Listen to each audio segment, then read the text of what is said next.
इनकार जो तारीख बन गया। मदीना का शहर एक खास सकून में डूबा हुआ था।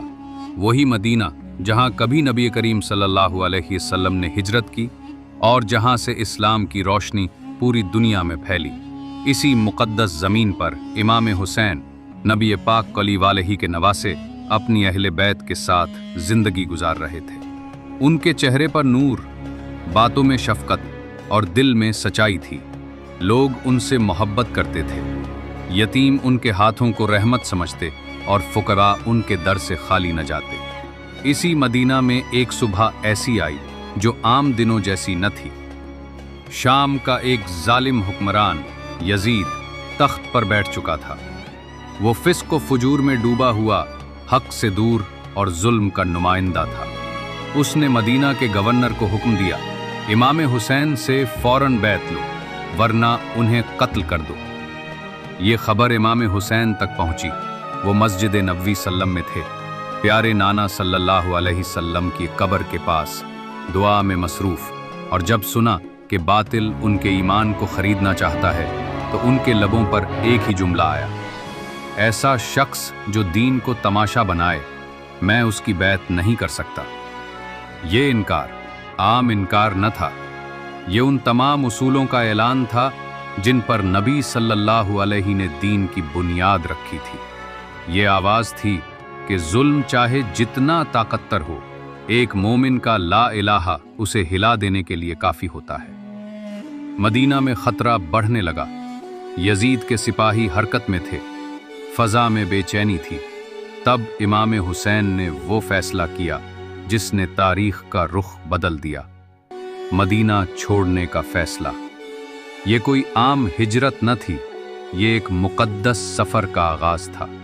रात के अंधेरे में मदीना की गलियां खामोश थीं, मगर इमाम हुसैन के दरवाजे पर हलचल थी।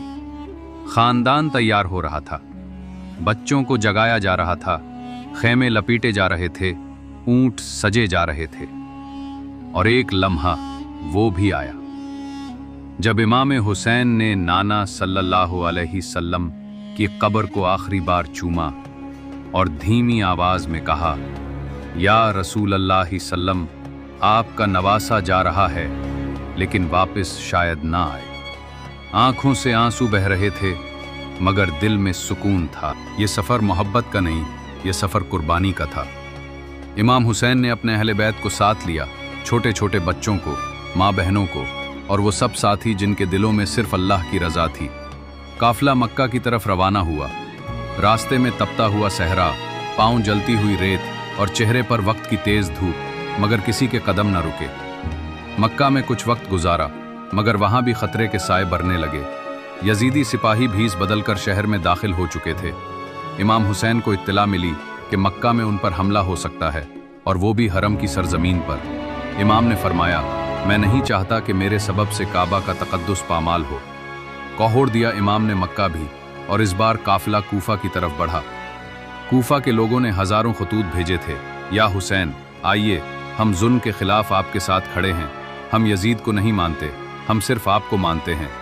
इमाम ने अपने वफ़ादार साथी मुस्लिम बिन अकील को पहले ही कूफा रवाना कर दिया था, लेकिन कूफा में फ़ज़ा बदल चुकी थी। लोगों के दिल डर गए थे।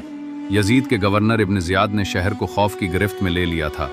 मुस्लिम बिन अकील शहीद हो चुके थे और इमाम हुसैन को रास्ते में ये खबर मिली। काफ़िले में खामोशी छा गई। हज़रत ज़ैनब ने भाई को देखा, उनकी आंखों में दर्द था मगर ज़बान पर सब्र। इमाम हुसैन ने अपने साथियों से फरमाया, जो चाहे वापस जा सकता है। ये सफ़र आसान नहीं, इसमें जान जाएगी लेकिन सर नहीं झुकेगा। किसी ने भी वापस जाने का नाम न लिया। यह काफ़िला अब सिर्फ एक काफ़िला न था, यह हक का काफ़िला बन चुका था। और इसी रास्ते में एक लश्कर सामने आया। ये थे यजीद के सिपाही जिनकी क़यादत में हज़रत हर थे। इमाम हुसैन ने उन्हें भी पानी पिलाया, हालांकि वो दुश्मन की तरफ से आए थे। यही तो हुसैन की अज़मत थी कि दुश्मन भी उनके अखलाक पर शर्मिंदा हो जाते थे। हज़रत हर के दिल में हलचल थी। वो सोचने लगे, क्या मैं वाकई गलत तरफ हूँ? क्या मैं उसके सामने खड़ा हूँ जो रसूल का नवासा है? काफ़िला आगे बढ़ता गया और करबला के मैदान में पहुँच गया।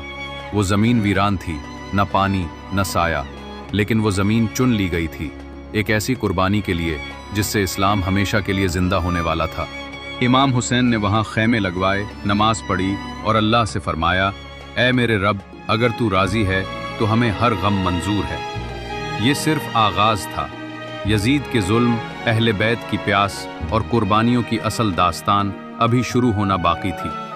ایپیسوڈ 2 میں قربان گاہ کی فضا مزید گہری ہوگی اور حق و باطل آمنے سامنے ہوں گی۔